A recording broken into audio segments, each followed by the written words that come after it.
అమరావతిని ఏకైక రాజధానిగా నిర్ణయిస్తూ పార్లమెంటులో బిల్లు ఆమోదం పొందడం చారిత్రాత్మకమని ఏలూరు ఎమ్మెల్యే జిల్లా టీడీపీ అధ్యక్షుడు బడేటి చంటి పేర్కొన్నారు. ఏలూరులో నిర్వహించిన భారీ ప్రదర్శనలో పాల్గొని అంబేద్కర్, పొట్టి శ్రీరాములు విగ్రహాలకు పూలమాలలు వేసి నివాళులర్పించారు. ఈ సందర్భంగా సీఎం చంద్రబాబు కృషితో అమరావతికి దక్కిన ఈ గౌరవం ఆంధ్రులందరికీ గర్వకారణమని ఎమ్మెల్యే అన్నారు. రాజధాని విషయంలో వైసీపీ అనుసరించిన తీరును ప్రజలు ఎన్నటికీ క్షమించరని అన్నారు. ఏ ఎన్నికలు వచ్చినా ఆ పార్టీకి తగిన బుద్ధి చెబుతారని మండిపడ్డారు.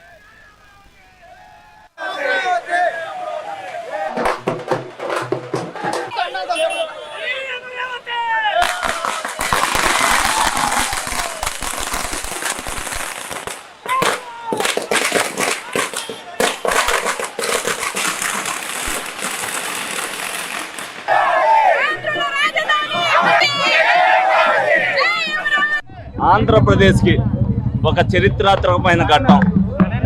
ఎందుకనంటే ఆంధ్రప్రదేశ్ రాజధానిగా అమరావతిని నిన్న లోక్సభలో, ఇవాళ రాజ్యసభలో బిల్లు ఆమోదించి మరి చట్టం ఏదైతే చేశారో ఇది చరిత్ర. ఈ చరిత్రకి కారకుడు మా నాయకుడు చంద్రబాబు నాయుడు గారు.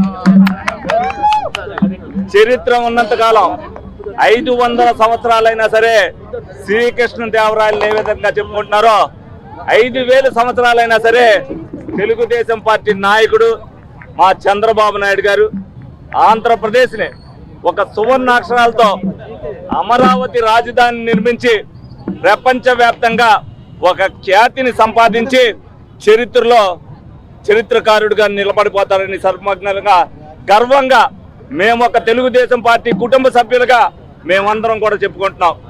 మరందరం కూడా ఈ రోజున ఏదైతే వైసీపీ వాళ్ళు మాట్లాడుతున్నారో నారీ గన్ అంట, నారీ గన్ అంటే ప్రజలు ఎవరికి అర్థం కావట్లా. మరి వాళ్ళు ఎప్పటికైనా సరే ప్రజలకి సమాధానం చెప్పాల్సిన పరిస్థితి ఉంది.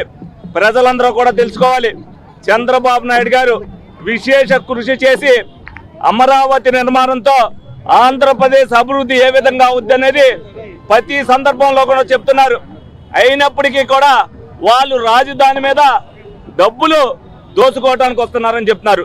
డబ్బులు దోచుకోవడానికి కాదు, ఆదాయాన్ని సృష్టించడానికే రాజధాని నిర్మాణం జరుగుతుంది అనేది 33,000 ఎకరాలు, అందులో ఒక అంగుళం కూడా కొనుక్కోకుండా రైతులు ఏదైతే స్వచ్ఛందంగా ఇచ్చారో అది ఎవరికి? ఆంధ్రప్రదేశ్ ప్రజల కోసం ఇచ్చిన త్యాగం అనేది ప్రతి ఒక్కరు కూడా గుర్తుంచుకోవాలి. ఆంధ్రప్రదేశ్